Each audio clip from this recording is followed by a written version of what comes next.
যুক্তরাষ্ট্র সরকার সম্প্রতি অ্যাপলকে তাদের আইক্লাউডের সুরক্ষা ব্যবস্থা দুর্বল করতে আদেশ দিয়েছে। তবে অ্যাপল যুক্তি দিয়েছে, এ ধরনের ব্যাকডোর তৈরি করলে বিশ্বজুড়ে লাখো গ্রাহকদের তথ্য হ্যাকিং এর ঝুঁকিতে পড়বে। আর এতে করে আইনি লড়াইয়ের ঘোষণা দিল জায়ান্ট প্রতিষ্ঠানটি।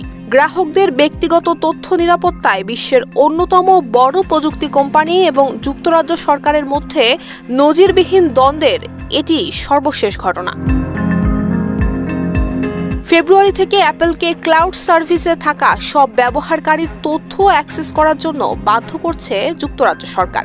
প্রতিষ্ঠানটি গ্রাহকদের ব্যক্তিগত তথ্য প্রয়োজন হলে দেখতে পারবে এমন সুবিধা চাইছে দেশটির কর্তৃপক্ষ। যুক্তরাজ্য এই আদেশ বাস্তবায়ন করলে অ্যাপলকে তার নিরাপত্তা ব্যবস্থা দুর্বল করা সহ ইউরোপে তার কার্যক্রম বন্ধ করতে হবে। এমন আদেশের বিরুদ্ধে আইনগত পদক্ষেপ নিয়েছে বিশ্বের অন্যতম বড় প্রযুক্তি প্রতিষ্ঠান অ্যাপল।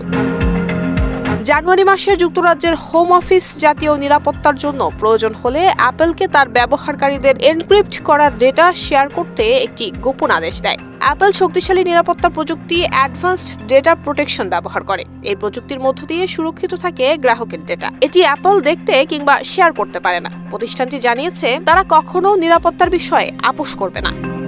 অন্যদিকে যুক্তরাজ্য এমন আদেশের বিষয়টি অস্বীকার করেছে। তবে তাদের পক্ষ থেকে বলা হয়েছে, যুক্তরাজ্য তার নাগরিকদের সর্বোচ্চ অপরাধের হাত থেকে রক্ষা করার পাশাপাশি তাদের গোপনীয়তা রক্ষা করতে প্রতিশ্রুতিবদ্ধ। দেশটির এমন মন্তব্যে কোনো প্রতিক্রিয়া জানায়নি অ্যাপল। এমন ঘটনা শুধু প্রযুক্তি প্রতিষ্ঠান এবং সরকারের মধ্যে বিরোধ নয়, বরং এটি বিশ্বব্যাপী তথ্য গোপনীয়তা এবং নাগরিকদের অধিকার রক্ষার প্রশ্নেও একটি গুরুত্বপূর্ণ আলোচনার বিষয় হয়ে দাঁড়িয়েছে। ইউরোপীয় দেশগুলোর সরকার দীর্ঘদিন ধরে এন্ড টু এন্ড এনক্রিপশনের ব্যতিক্রম কিছু চাইছে, কিন্তু প্রযুক্তি প্রতিষ্ঠান তাতে সম্মত হয়নি। নুসরাত জাহান মেহেক, ঢাকা পোস্ট।